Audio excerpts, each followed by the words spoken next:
नियाली जो गोष्ठी स्वास्थ्य केन्द्र आगुरी जो भाया अवस्था थिला रोगी मैंने आसी किभली भाव रोते किभली भाव बसुले निश्चित भाव में आपण मैंने जेहेतु एठिकार सांबादिक बंधु मैंने आपण मैंने समस्त देखी मोर से विषय कहर कौन आवश्यकता ना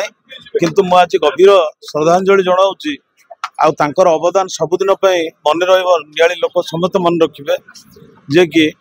डॉक्टर गुरुप्रसाद महापात्र जे कि पूर्वतन एयरपोर्ट इंडिया अथॉरिटी रो अध्यक्ष थिले तांको समय रे से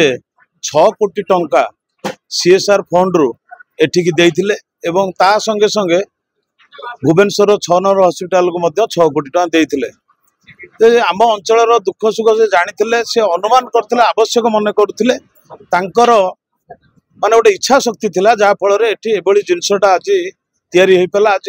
केते रोगी एठी सेवा पाइबे भविष्य रे एठी निश्चित आउरी भित्तिभूमि आर निश्चित भाव में बहुत तैयारी हम आउ एठी जो जिनस को से करदेले जोटा को गोटे जड़े 24 वर्ष गोटे दल 24 वर्ष सरकार थाइकिरी मध्य ये गोष्ठी स्वास्थ्य केन्द्र जो अवस्था थिला आज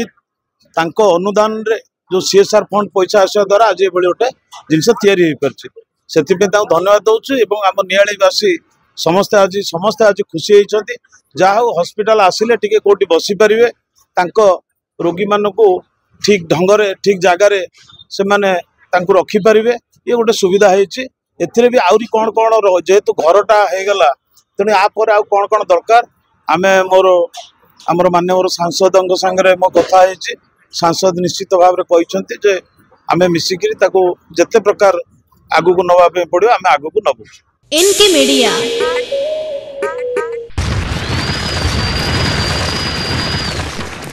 मीडिया